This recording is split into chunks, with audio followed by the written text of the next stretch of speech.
awkward. You got this. Okay, hello. Welcome to my YouTube channel. I'm Eva, and today I have a very special guest here with me. This is Yesenia. Hello, everyone. Yesenia, thank you for being here. Thank you for having me. How are you? I'm doing good. I'm excited for this new journey that you have coming to the YouTube world. Yes. I think everybody would be very excited to know what you have to offer, and I'm excited to be the first one and to be a part of it. I love her. Thank you so much for being here. I appreciate you being here. And I feel like a lot of people want to know what it is that you do for a living. So what is it that you do? Well, I am a sales consultant at Lexus, and I have been there for 4 years. Just recently completed my 4 years, and it's been good. I mean, it's been a roller coaster. I started in just retail sales, and I went up to car sales, selling just $500 pair of sunglasses to selling up to $100,000 vehicles. So it's been good. It was a little tough at first, but you know, with experience and with time, you get to be a lot better. So tell them a little bit about how we originally met. So Eva and I actually met at a club in San Francisco. Many of you that are from the Bay may or may not know the only club that is open for 18-year-olds. So Eva and I actually met when we were 18 at a club, and we literally just clicked. Like, it was just a vibe. She came up to me, we started dancing, and we just thought it was just gonna be on some drunk stuff. You know how it is when you're out having a good time with your friends. But turned out that she was actually somebody that I seen a lot in, and she had the same values as me, and yeah, we just hit it off from there. And we became friends, right, ever since then. And that was like how many years ago now?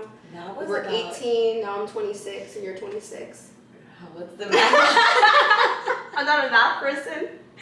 What's the math on that? You guys can figure it out. Okay. Probably like 8 years or something, I think. I feel like about 8 years. About I think 8 you got it. I think you got it.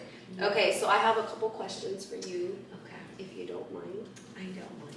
So I know you told us a little bit about what it is you do already, but what got you into car sales?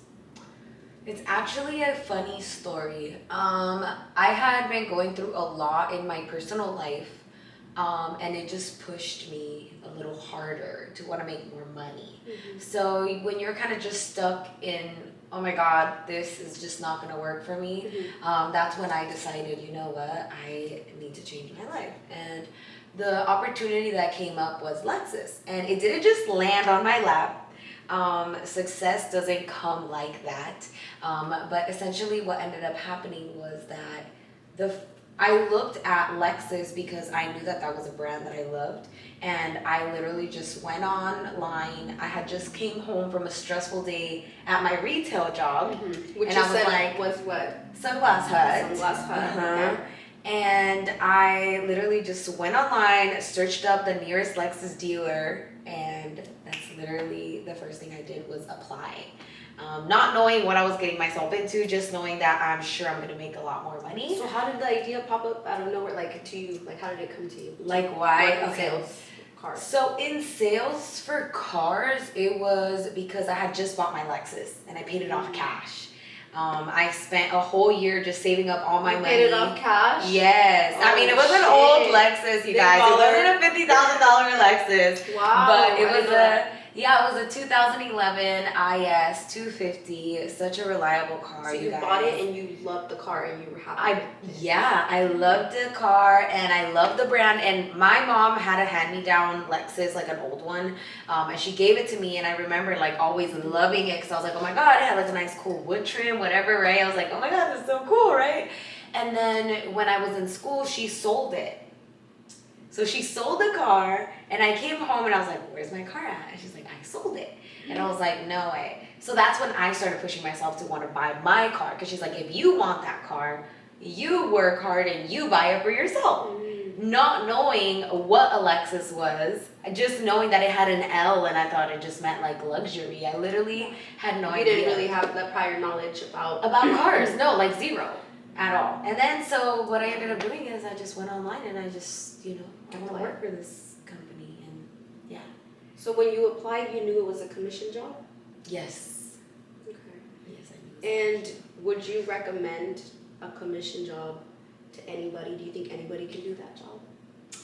Anybody, I think if you're outgoing and you have the personality for it, like, or if you're just a people's person, like you just want to help people out, I think you could definitely like be really good at doing that. But even if you're not, I feel like if you're open to learning new skills, like this can come easy. You just can't be shy. Like that's a big thing. Like you cannot be shy.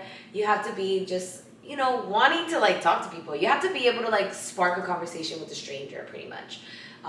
But yeah, I think a lot of people can do it if they really wanted to. Okay, so you think it's like a skill that they can learn? They can learn sales and all that? You can learn sales, you just can't learn a personality, right? So that's one of the things that I always tell people is like, if you want to do this, you have to be just very motivated and you have to be like hungry to want to get a sale.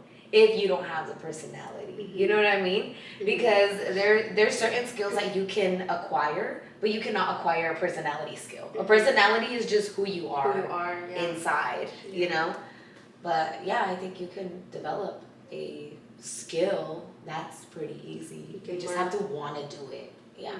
So how long did it take you to learn how to do sales? How to be good at your job and feel like I got this?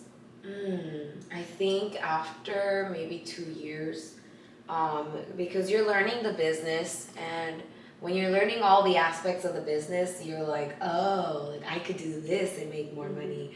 Or you have like different tools of like what to say when somebody says like, I want to think about it, right? There's just so many things that you can do or say to like allow, more opportunities to come and to make more money. So how much money would you say that you needed to start this job? Or let's say you already had a wardrobe from your mall job, like, you know what I mean? Like how much do you think someone would need to be successful at a commission job? I think just have like basic pieces. I think if you're not into style, like I'm not super into like fashion or super stylish like that, but I would just always look on Pinterest, like certain things to like match certain outfits with. And I think one of the things for me is I'm very simple. I keep it very simple. Like I don't want to overdo.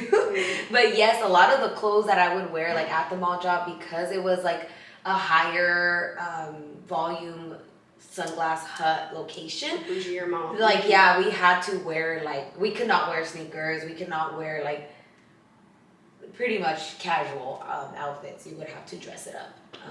Pretty much look like if you were the owner of the store every time you come in. But yeah, I think investing wise, $0. $0. You don't have to invest in sales unless you're planning to start your own business, obviously. But being in the car business is kind of like having your own little business. Because you go in, you don't have to invest any of your money. All you have to do is invest your time. And yes, time is money, obviously. But I think one of the things that I love about being in this business is like, essentially it's like my own little business. Yeah, it is. I come in, nobody tells me nothing. I sit at my desk, do all my work that I have to do. I just have to hit my goals and hit my call logs and make sure I follow up with all my guests in a timely manner. Like, and then the people that are in the business with me, they are just my support. Like my sales managers support me. My detail team, like my valet team, they support me. Like I write a car down, they get it ready in a timely manner. Like we're all a team. And they're working to make your job easier. Yes. Essentially, they're like your assistants, kind of. But you don't invest any money. And the business cards are free. I was just going to ask, I don't have to pay for my business cards. Like, I literally just tell my receptionist, hey girl, I'm running out my business cards. And she's like, all right, next week they're on my desk ready with whatever I wanted updated. Like, literally. Yeah. So, how do you handle slow months? Slow months are tough. Very, very tough. Slow months just have to be very strategic on like where you spend your money. There are months where you can make a lot of money and you have like enough to where you're like, oh my god, I want to go on a trip, like I want to spend this money right now. Or if you're like other mindsets, they can have like, oh, like I want to invest, right? Like maybe I want to set this extra money to the side to make it more money. I think a lot of people when they're first in the car business, they splurge it all because they've never seen that kind of money before, and then it's like, oh my god, what did I do with it? Yeah, and then you just like kind of stuck like, oh my god, this is a tough month, like what do I do, like how am I gonna pay my bills, and like you have to have like a nice savings account, then have a nice investing account just in case for those slow months you can pick from that. Okay, that's good. Hopefully you never have to do that, and I will tell you that in the course of 4 years I probably only had maybe like 2 or 3 max like bad months, and that's like in the last 48 months. So if you could say 2 or 3 bad months in 48 months, like that's actually really good. But yeah, would you say from a 1 to 10, how stressed out do you get knowing that your months can fluctuate? I don't stress. I don't, like you see me like I have bad months and I'm like, oh well, on to the next month. Like I don't like to stress out because when I first started and if I didn't hit my goal, I would stress. I would come home and I would cry and I would like tell my mom like, oh my god, like this happened, like I'm so annoyed, like I just lost $2,000 of a bonus because I didn't hit this number and whatever. Like now it's pressure, right, for sales. Yes, a lot of pressure, and I just like nowadays I'm like, you know what? If I can make it and I can do it and I just know that I tried my best, that's all. I'm just gonna be okay with it.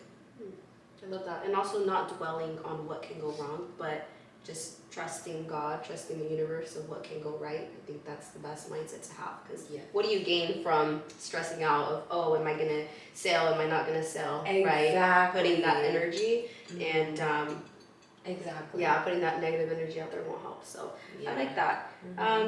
So what has been your highest earning month in all of your career for the car sales by far? My highest earning month was about 13,000. Damn. 13,000 gross, which means I took home probably around 10,000 because tax. I also, invested my 401k and stuff like that. There are times where I could make more than that whenever I want. It's just I don't stress myself out too much. Like I've sold 20 cars in 1 month, but more of them were new cars, and that even didn't make me the 10,000 or 13,000 that month, because if you discount a vehicle, less commission, and new cars don't have much profit, which sucks. Okay. Wow, that's a really high month though compared to other jobs, and for not needing to start with any money.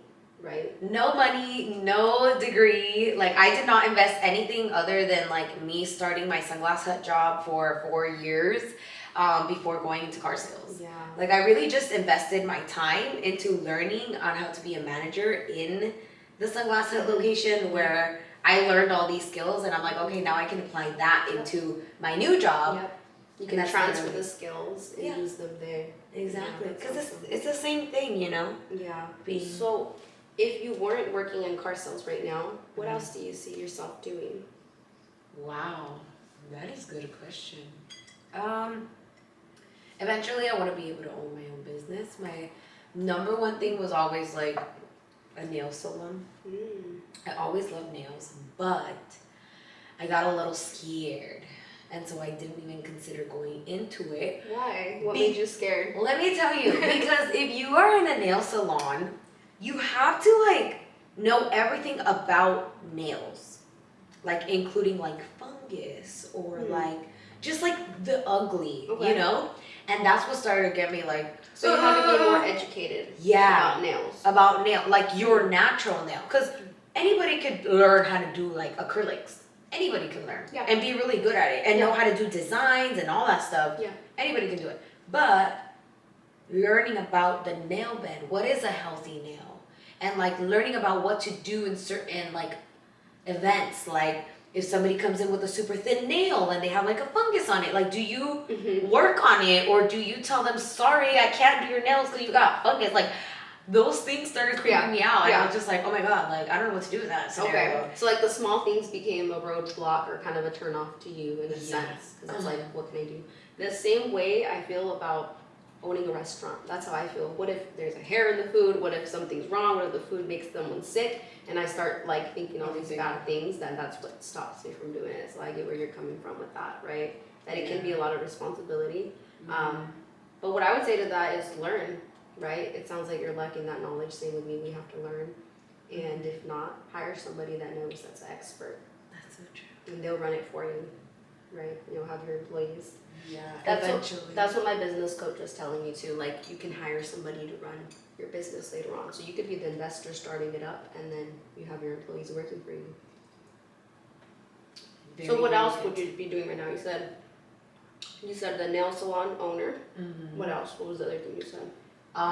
Real estate, because essentially that's similar to what I'm doing right now. Mm-hmm. Except it's a bigger ticketed item, and it's actually something that has a return in investment. And it's an asset. What I'm selling right now is kind of a liability. It is an asset if you do it the right way, right? Like, a lot of business owners, they towards the end of the year, they want to buy like $100,000 car because it's like, it's a write-off, right? So in other aspects, it can be an asset, and so you don't have to pay like that much tax. But a lot of times it's a liability, especially if you're looking for something like sporty, something that's not really fuel efficient, whatever. But yeah. So if money was not the issue, what would you be doing instead for work? Oh my god, I would be an influencer. I would like want to learn how to like do my makeup in like a really good way. Learn techniques, practice makeup techniques, and like do makeup. Do makeup and then do not hair. Hair gets me a little scared. I don't know why. Hair You is are just, good at hair though, but I'm good at hairstyles, but I'm not good at like, I don't think I can sit up doing somebody's hair for like 8 hours because they want to go from black to like blonde. Like I would not. I would be like, girl, just stay black. I would be scared to mess it up. Yeah. Okay. So let's go back to the work chat. So you said a little bit in the beginning what your work day looks like. Let's get into it more. So explain to us, what does your typical work day look like? What do you do?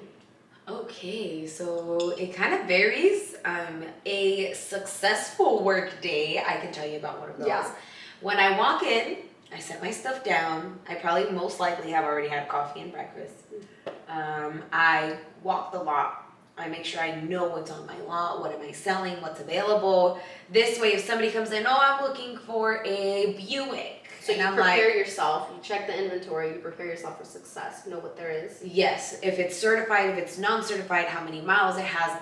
Sometimes if you could remember the price, that's also good. Just in case somebody comes in, I'm on a budget, I can only spend $40,000 and I want a Lexus. Perfect, I have the perfect car for you. Sit right here, pull it in, I already know exactly what I'm going to show them. I already know how many miles, if it's certified, how many owners, like all of those things.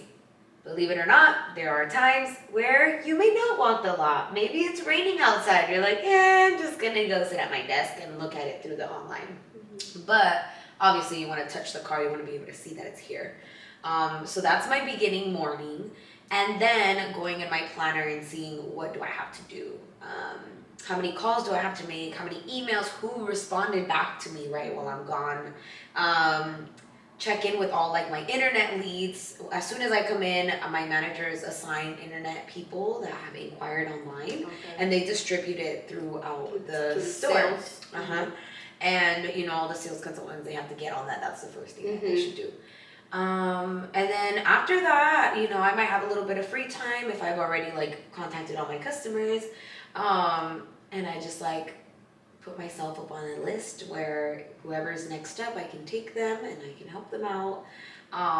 But yeah, after that, it's probably lunchtime. I go to lunch for an hour, I come back, and depending on how my day goes, sometimes in the morning, if you're internet lead, they call it leads if you guys didn't know, like customers that inquire online. If the internet lead said, hey, I want to come in and take a look at your 2021 Lexus RX, Do you have free time at 3 o'clock? Then I make sure I do my agenda right. I go on lunch at a specific time, so this way I can be available for them at the time that they need me. Okay. And then each customer varies. It's about 3 to 4 hour timing for each guest. So after that, if they come in at 3 and I sell a car, I'm there till maybe 7 o'clock. That means an hour overtime, and I sell a car and I go about my day. Obviously, I didn't go over like every little detail, but negotiating is part of it. That's a whole nother story with negotiating. But yeah. So you said you get an hour lunch? An hour, yeah. Okay, nice. There you go. And let's see, any other questions that I have for you? Let's see. What would you tell your younger self? To get to work when I was 16. To at least have an idea like what it's like to make money at a young age, because I feel like if I would have done that and I wasn't out doing the things that I should have been doing, I would have had a better sense of what responsibility is like and what my adult life is eventually going to turn into. Also, I would tell my younger self that everything's going to work out fine. I would overthink a lot. I would be very scared.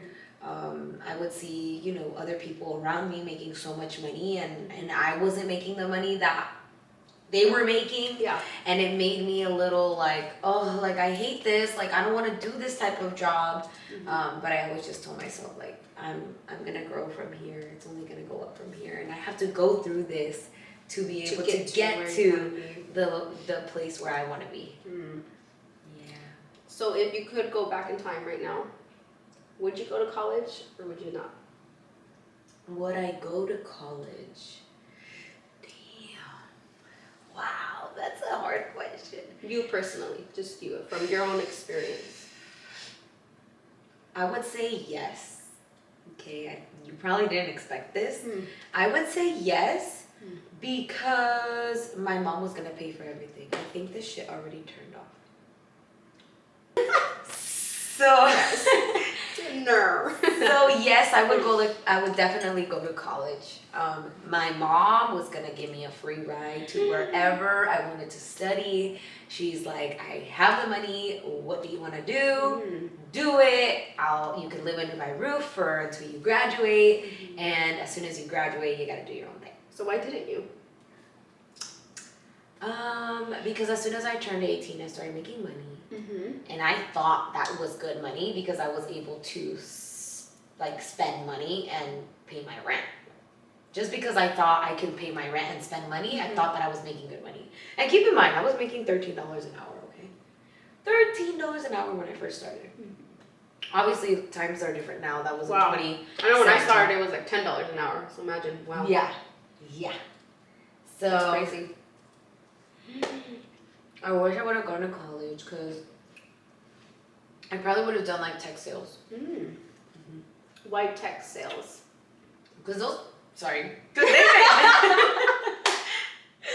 they make bank. Okay. And you like the way that they're able to like work from home, from the office. What do they call it? Hybrid? Yeah, hybrid. Like what? Okay. So what's stopping you from going back to school now and still doing that? One, my mom probably would have paid for it. Or maybe she would. I haven't asked her. Mom, would you pay all my bills and pay for my school? I'm just kidding. Just kidding. No. Because I have so many bills now, and now that I have this lifestyle of the lifestyle that I have, it's like I can't go back now. Just leave it. I can't go back now. I'm making the money that I was hoping to make by the time I was this age. And obviously it's not going to stop here. Yeah. But it's like, I'm in a good place. I feel good. I could do more, but I'm in a good place. So what if you met the love of your life tomorrow and he told you he'll take care of you financially? Would you go back to school and pursue that? Yes, absolutely. Yeah, yes, 100% will. Wow. That's crazy. All right. Well, thank you for being here with us today, Yesenia. Thank you for all the knowledge that you shared and giving us a little bit of insight about what it is that you do. That way, anybody that's interested, they can kind of get an idea of what it is that you do for work and see if that's something that they might want to do in the future. Absolutely. And if you guys have any questions, you can hit me up, um, hit Eva up for any of the services that she has to offer. If you want to go ahead. And I'll connect you with her as well if it's something you're interested in, right? Let's say somebody's like, oh, I want to get into sales or I want to get into car sales. She's the person, so. Absolutely. Well, thank you. Thank you for having me. I love you so much. Thank you for being here. Thank you.